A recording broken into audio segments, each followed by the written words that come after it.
Three, two, one. Episode 160. Brigadier General Dr. Robert Spalding III, author of The Stealth War. Got you for 30 minutes, so I'll get right to it.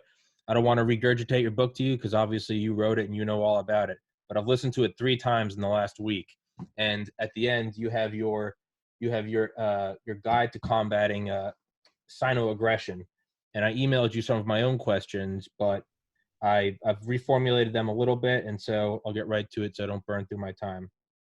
So the first one was, have you ever heard of the quote, it's a Buddhist quote, there are 2 ways to go about resisting pain. And the analogy is you can walk around the world barefoot and cover the entire earth in leather, or you can make leather shoes, which, choose the easier one. So at the basis of what you describe as China at the very beginning of all of their multi-step tactics, they find a nation with a resource that they need, and then everything else comes after that. What do you think about removing the need for that resource, the creating leather shoes instead of covering the world in leather? Do you think that there is any opportunity for the U.S. to completely cut themselves off from China through asteroid mining? Do you think that that is a viable move to, because I know Jeff Bezos is interested in that. Do you think there is any viability in that to get rid of our need for China? It's not the access to the resources, it's the processing of the resources. So what they do is not only do they not have environmental concerns with regard to, for instance, rare earth metals, which our EPA does. So they put onerous restrictions on those companies, make it really expensive to process the rare earth metals that we have here in the United States. Mm-hmm. And the Chinese subsidize it because they want to control it. So it's not access to the minerals itself. It's really just making a strategic determination that we need to process those so that we're not held hostage by a foreign power. Okay. Yeah, because I've read, I believe it was your book mentioned it, but I looked up on it more. China controls 90% of the rare earth metal trade, but only 30% of the actual supply. Right. I thought that was very interesting and an important note. The other thing you mentioned in it is towards the end, investing in AI, as well as you use the analogy of the game Go, where they have to surround all the pieces to eliminate it. And that's one thing I've been thinking about a lot and I've spoken about on this podcast is the need for a hyper-intelligent AI, because I've never played football in my life. You could give me 100 players and I would mess it up, versus you go to a Bill Belichick or a Tom Brady, you give them 5 players, but they'll maneuver those 5 pieces better than most people could maneuver 100. Do you think that we should be putting a greater importance and a greater amount of funding? You mentioned the funding under Carter and Reagan towards things like the F-117 Nighthawk or even SDI. Do you think we should be putting as I said in our email, a Manhattan Project-esque tone or hurried nature on AI so that we can meet China on the multifaceted, multi-tiered, seemingly multi-dimensional chessboard as they meet us on every different avenue with unrestricted warfare, from their students to fishing to the Belt and Road Initiative? Do you think that adding a hyper-intelligent AI could almost be a force multiplier to the things we already have? It's not about AI, it's about data. They have access to all the data because they have no data restrictions. The challenge we have is that, individual companies, individuals, government has data. In China, it's just one big pool of data that the government has access to. The problem is it's not secure and they don't protect private information. So the challenge that we have is how do we use the data that's the resource of the United States people, the American people? How do we use that in a way that protects their privacy, protects the security of their own intellectual property, but at the same time allows us as a nation to harness the data we have to make things better, cure cancer, cure Alzheimer's, figure out how to make our transportation and logistics more efficient.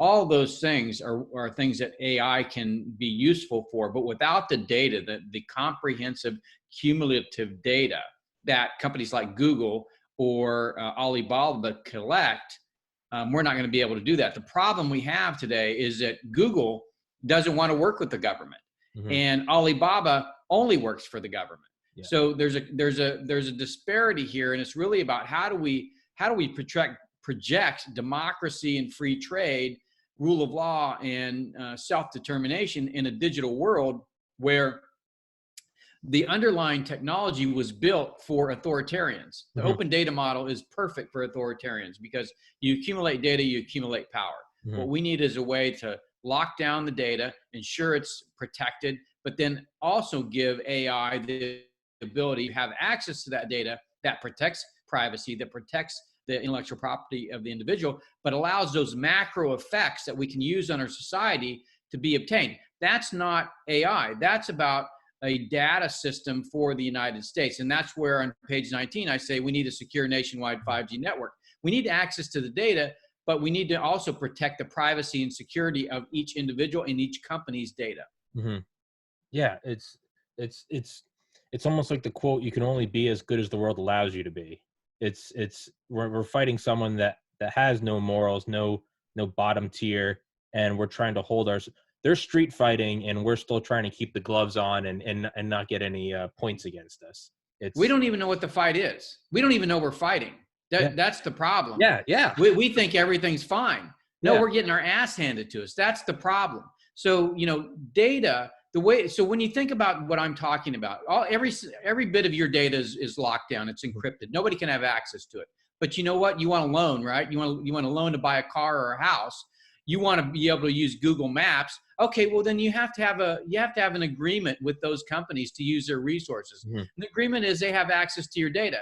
And then they promise you that I'm only going to use it for certain things. And then you find out that they didn't do that, Yeah. then you can revoke access to that data. That's the kind of system that I'm talking about, where you have fine control, and every relationship that you have in a digital sense is based on trust. Mhm. Based on trust because you have power over your data. Today, we've created a system where only tech companies, large tech companies, and authoritarian regimes have power over data. Nobody else has power over data. Mhm. Yeah, it's it's I don't know. So going to sort of like you said, we don't even know that we're fighting. Most people don't want to know that we're fighting or have their head in the sand. And you said at best is negligence, at worst is traitorous and complicity. You mentioned the hacking and the sabotage of the Trans-Siberian pipeline, which I had read about in Hoffman's Dead Hand, about the largest non-nuclear explosion seen from space. Do you think that that is a necessary move for us against China, to instead of completely block them off, give them fried stuff, backdoor access, sabotage, ready? Certainly, when it comes to theft and particularly military capability, that may be an option. But at the basic level, we produce innovation, technology, talent, and capital. If those things stay in this country or only migrate to other democracies, we're going to be fine, Hmm. because those other democracies practice rule of law and there's intellectual property protections and the whole 9 yards. Sure. If we allow it to go to China, then we're basically allowing our future to be taken from us. And so we don't have to do anything about China. We just have to protect the resources that come out of a free society, and that's the whole point. So protect the bounty that comes from the fact that we're a free people. Hmm. We've just been giving it away and allowing it to be stolen, primarily because we don't have a secure data system, but mostly just because many people in this country just wanted to get rich and allowed it to be taken, Yeah. or it enabled their political power. So this is the problem that we have, that the wealth of this nation, innovation, technology, talent, and capital. By the way, we have 40% of the investable capital in the world. Capital drives business. You don't have money to run your business, you don't have a business. So this is the problem. It needs to go towards American businesses. These 70,000 plus communities that lost factories because China entered the WTO, nobody's investing in those communities. You can't get a business loan there to build a factory. Nobody will finance that. If you are a startup, a high technology startup, nobody will give you money. Let me take that back. China will give you money. Yes, I mean, you're right. I mean, my dad's from a small town in New England, and you go to it, and you can see the last 30, 40 years how it's dying from the center because there's a paper mill. That's just one of the 70,000 that was just kicked overseas. It used to be the center of of paper research in the world. It was one of the first places in the United States to have electricity. Now it's a ghost town. So on that note, with cheap labor, because again, that is one of their strong suits, or what you said is now even China is outsourcing cheap labor to Africa. Do you think that the playing field will be leveled with automation? And then by leveling that playing field, so you go from dirt cheap labor at, say, Foxconn, where you're giving people a couple cents an hour and you have nets so they don't commit suicide, do you think that we can level the playing field with automation, and then the coveted resource is energy to drive those automated machines? Do you think that if we level that playing field, it will then come down to who can get the cheapest energy? So let me go back to the Sure, town in New England. sure. Not only did that paper mill go away, but each of those jobs had health care and retirement benefits Yeah. associated with that, right? So we're talking about health care and retirement benefits today, and everybody's upset. Well, the government needs to give us more. Well, that company was giving that town, the people of that town, those things. Now who has to pick it up when the company goes away? Yeah. The government, right? So what this association with the Chinese Communist Party is creating a socialism as a second order effect of the impact of losing that factory. Now, to your point about cheap labor, it's not cheap labor. In fact, it's fairly equivalent now. It's that they subsidize the companies. The companies get free electricity, for example. The government gives them free electricity. On the labor, there is no labor standards. There's no environmental standards. They have scrubbers on their coal plants. They just don't turn them on, right? So the place is full of black smoke. Yeah. The challenge we have here is that we, created environmental protections, labor protections, all of these things in this country, and then we told the companies, well, you don't have to abide by those because you can just go to China and make higher margins. And we allowed that to happen. Okay, so we offloaded slavery and pollution.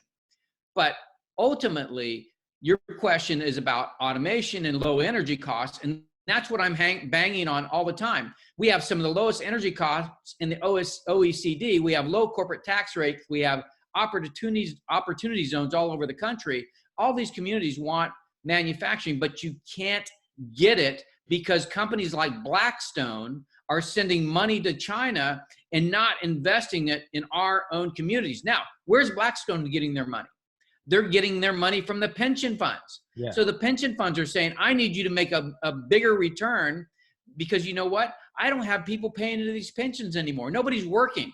So the pension, I need higher return because I have all these retirees I have to pay for. So Blackstone says, I got to make higher margins in order to meet your requirements. I have to go to China. So it's this never ending cycle where we're in a death spiral. This country's in a death spiral, and it's created because we don't understand the underlying problem is that we offloaded these factories and jobs from America and really destroyed the blue collar, the working class, and the seed corn of our entire civilization, right?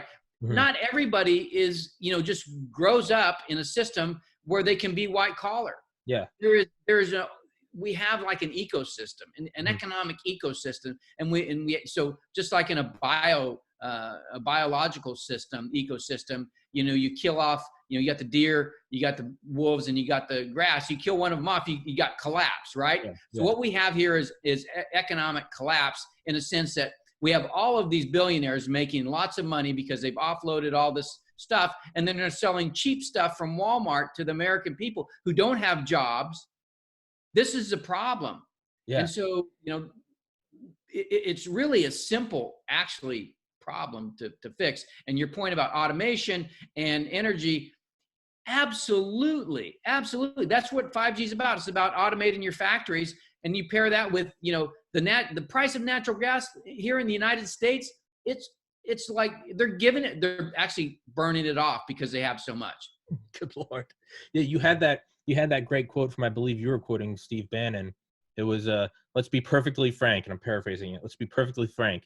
Slaves in China build appliances funded by London and Wall Street for consumers in the West on welfare and unemployment. You're like, it's not pretty, it's not sexy. That's what it is. And to me, that was like the smack across the face. That was like, oh damn.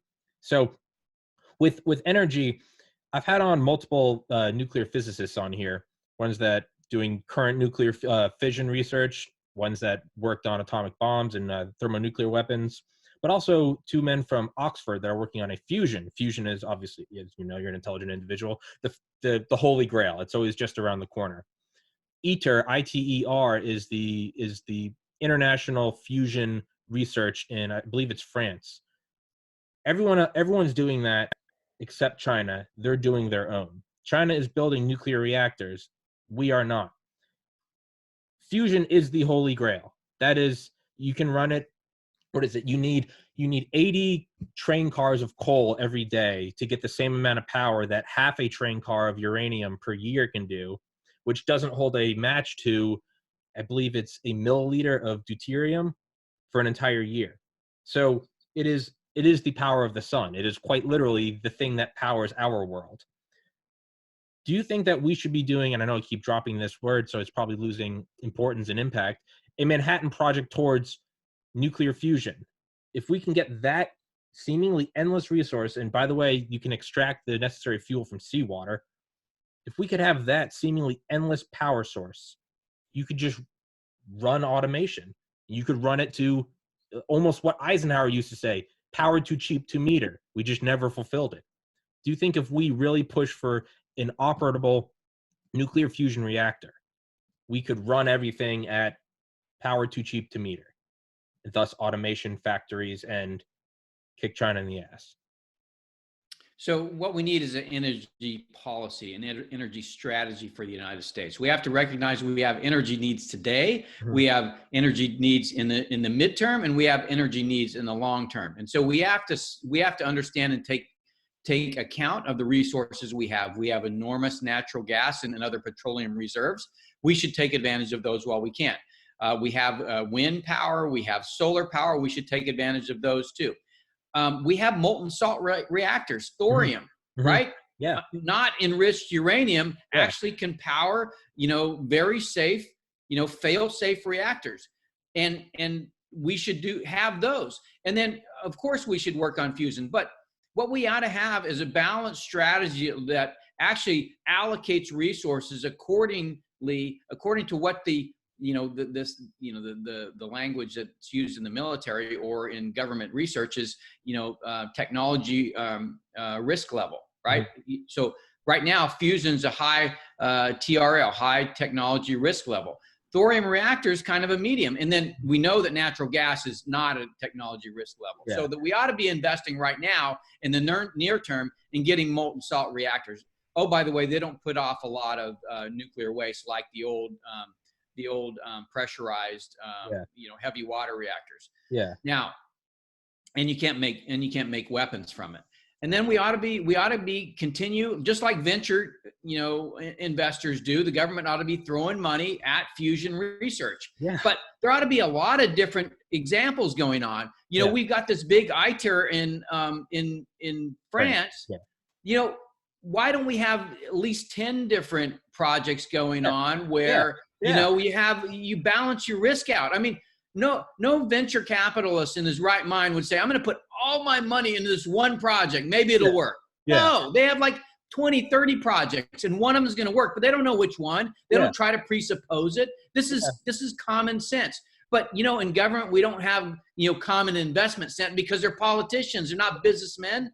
They don't know how to spend money, and we shouldn't be given money to spend. But, at the end of the day, somebody has to make an energy strategy for the United States. Chevron's not going to do it. Chevron doesn't care about that. That's not their job. But the government needs to have people that understand business, understand the energy industry, and balances risks and say, okay, we need natural gas now. Maybe we're moving to molten salt reactors, but eventually we'll get this fusion thing that we've been talking about for decades. Yeah. But, it's going to take some time. And I think we ought to spread our money around. The problem here is we don't spend any money on science and technology research. We were spending 2% of gross domestic product during the Cold War. Now nothing. So, let's start spending money. You know who's spending money on science and technology research? The Chinese. Yes, it is their religion. For an atheistic communist nation, that is their religion. Yeah, you said it in your book, 2% of GDP towards things like stealth research, and now it's something like 0.5?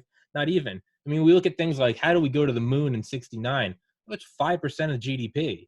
Like, if you want it done, it can happen. It But can happen. Of yeah, course it can. yeah, the way I describe it is like, man, there's nothing better than when another guy tries to flirt with your wife or girlfriend. There's nothing that's going to kick your ass into gear to get in the gym more. A little competition gets you going. I think we could look at China as a positive, not them, but hell, what is going to get you out of Well, bed? so you got a good point right there, right? Competition. Yes. So now what do politicians on the right and left think about? They think about competition between either the right or the left. It's not a competition with No. each other. It's a No. competition with the Chinese Communist Party. They want to take us over. They want us to be in the dumps, right? That's Yeah. when I was at the White House, we got in a big fight. You know, who's a panda hugger? Who's not? I don't care. Doesn't matter.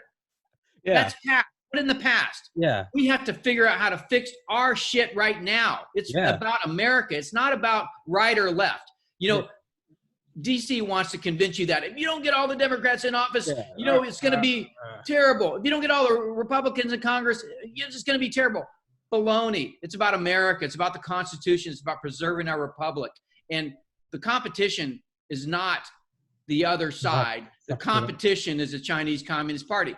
And you know who says that? A lot of our billionaires. You know who else says that? A lot of our allies and partners. Hey, the Chinese got something going. They're growing their economy. What are you guys doing? Fighting. Bickering at each other, where you said, he said, see, and meanwhile the tick on the world is just swelling. It has anaconda tentacles. That's the imagery I kept getting reading your book, was just an anaconda slowly going around the world, and it's getting ready to constrict. We can't see it because it's in slow motion. Yeah, you mentioned venture capitalists in multiple different angles. It's beating it to death. The Manhattan Project, we had multiple different enrichment centers for fissile material in case one of them didn't work. We had the B reactor. We had the ones in Oak Ridge, Tennessee, Lawrence Livermore. We were putting it all together. They didn't even know they had a factor of 10 margin of error. They were like, you know, we might need a gram of uranium. We might need 10. So it was just throw it all over. Even, I mean, think about the ones we dropped on Hiroshima and Nagasaki. Those were two completely different ones. It was implosion and gun type, plutonium and uranium. We spread it all. And then in case that didn't even work, going off into a side tangent, we were doing that thing where we were going to put incendiary bombs on bats and throw them into Tokyo. So we have all these different plans going about it. So yeah, we should be having our own eater here. We should be doing other things. What about helium-3 mining on the moon? What about the idea of putting kilometer-wide solar panels in space and then beaming it back down to Earth via microwave radiation? There are multiple different things we should be doing. Got 5 more minutes with you. Do you think that, I wanted to touch on it because you mentioned it in your book, not really in the way that I thought, SDI, do you think that, or do you know that, do you think that that would be our final, all else fails against China? Do you think we do have an operational SDI with directed energy weapons? Because at the very end, you have to prepare for the absolute worst. It's like, be kind to everyone you meet, but have a plan to kill everyone you meet. All else fails. Do you think that there is importance to have an impenetrable missile shield, or do you think that really can't be done? Is that just impossible? What's important is the preservation of our society, and there's two components to that. There's creating a nation that enables each individual to reach their true potential. Mm-hmm. And then there is, you know, protecting us from a military attack. So if you go back to the Cold War, mm-hmm. There's a good book, Thinking About Defense. It's written by a guy named Lieutenant General Glenn Kent. And it's a short book he wrote while he was at Rand. And he was a mathematician for the Air Force, a 3-star when he retired. And what he figured out is in 1958, I believe is the year, it would cost $23 billion to build a missile shield over the United States that would protect 70% of the population. Here's the kicker. If you want to protect 90% of the population, it would cost 6 times more. Yeah. And here's the bigger kicker. For every dollar of offense the Soviets added, you had to add $6. Yeah. So when he looked at it, he said, we're going to go bankrupt trying to create a missile shield. So what did they do? They said, okay, if you do anything, we're going to destroy the Soviet Union. So they basically turned it into, you know, we're going to build our society. We're going to build, you know, great things like the Eisenhower National Highway System. Mm-hmm. We're going to, you know, really create this high power economy with the space race and all of this science and technology research and all of these grants for STEM education degrees. So our scientists and engineers can be the smartest in the world and really come up with technology and new businesses. And the Eisenhower highway system allowed for, transportation that grew commerce across the country. And then what we're going to tell the Soviets is, you do anything and we're going to use these nuclear weapons that we have and we'll just wipe you out. How about that? Is that a good idea? No. What do they say? Well, we don't want to be wiped out. Okay, well, then we're not going to do anything. Yeah. And that went on for 40 years. And you know what? We won. Why? Yeah. Because they went bankrupt and we didn't, right? Our economy was growing. The end of the Cold War, we're the most powerful. What do you think China's doing right now? Same thing. The same thing. They're watching us go bankrupt. So they built this very effective military in the Indo-Pacific. And we're like, how do we break that? More trillions, more trillions, more trillions. We can break it. No, we can't. It's in their backyard. And so if we really want to, think about the Indo-Pacific, if we really want to protect, countries like Japan and South Korea and Taiwan, well, then maybe we have to think differently like we did during the Cold War. We can't spend all our money buying weapons to break a problem that was designed not to break the bank in China. It's designed to break the bank in the United States, and that's what it's doing. Because instead of spending on science and technology research, STEM education, infrastructure, and manufacturing like we were doing during the Cold War, we're spending on F-35s and, two, nuclear-powered aircraft carriers, nuclear subs, all of these exquisite weapon systems that when you look at what the array of weapons that China has, so now you got a maybe $10 million missile that can take out a $30 billion aircraft carrier. Yeah. What? Yeah. Yeah. You can't fight against that. I've got 3 more minutes. I could talk to you for 10 hours. So 3 quick questions. 1, what is it like to fly B-2 Spirit? What is it? What is that like, man? It's awesome. It's awesome. It's awesome. And the cool thing about flying the B-2 is I could fly that. Really tremendous, the best weapon system ever designed in the history of mankind to this point. Mm-hmm. And then I could get in a T-38 that was, designed to teach pilots to fly the F-100 series fighters and pull G's and go upside down and do mock dogfights. So I had the best of both worlds. You could fly both airplanes at Whiteman because you only got to fly the B-2, once or twice a month. I'm so jealous. Yeah. I called Northrop Grumman a couple months ago and tried to get a comment on the future, the B-21. And I was promptly chewed out, not to mention that. So I was like, okay, all right, I won't bring that up. 2 more questions, or a second to last question. So when I had on Mike Durant, the quote unquote Black Hawk Down guy, I asked him about what he thought about the stealth helicopter that went down during the Bin Laden raid. And all politics aside, what did he think about the helicopter? And he cracked a smile and said, man, I'd like to take that thing for a ride around the block. What do you think about all these Pentagon reports coming out about UFOs? Is all political and philosophical implications aside, is there a part of you as a pilot that looks at that thing and you're like, I'd like to take that thing for a whip? Well, I've never seen anything. So I tend to be skeptical. Okay. I'm a Catholic. Okay. So I believe in God, but everything else you got to show me, right? And these pictures where you got, fuzzy videos. I mean, come on. Yeah. Do we have UFOs? I don't know. Maybe. Yeah. I tend not to believe that we do, but maybe I'm just too skeptical. I'm with you. I want to believe. I'm not biased. I want to believe. It's just, it's 2020 and we still can't get anything. Well, I mean, here's the question. Are they doing recon so they can wipe us out? I mean, well, that's the thing that you got to be worried about. You look at what's going on down here, that could be a possibility. Okay, these guys, brains are really tasty. We're going to. Yeah. I mean, that's the scary thing. One thing I always think about is if us and the Soviets did proxy wars in the East, who's to say that this right now isn't a proxy war? Why wouldn't they use us? That kills me. Last question. So I'm sure you're aware of the website Reddit. Do you ever use Reddit? Have you ever used Reddit? REDDIT? Yeah, my son, right after I left the military, my son got me to do an AMA. Yeah. And like 3 people asked me questions, and I'm like, screw them. I'm like, Well, come on. well, Reddit, screw them. That's terrible. That's a sin. Well, last year, Reddit took $300 million from Tencent, which, as you Yeah, know, the yeah, CCP yeah, company. yeah. And since then, they have scaled up censorship to a level that would make Orwell blush. Right, Last year, early this year, they kicked off the subreddit, the Donald, which right, got everyone going. They kicked that off and they created their own website. It's just right. called thedonald.win. They love you there. There are memes of your face photoshopped, and it's you beating up China, or you fighting Winnie the Pooh, or it's always Robert Spalding. It's pictures of you, and it's just a jawbone you could sharpen a blade on. I just want you to know they love you. They absolutely love you there. That's hilarious. They That's describe you. hilarious. More people pitch your book. Have you read Stealth War? What are you doing? Like, so I just wanted to say that they love you, and That's cool.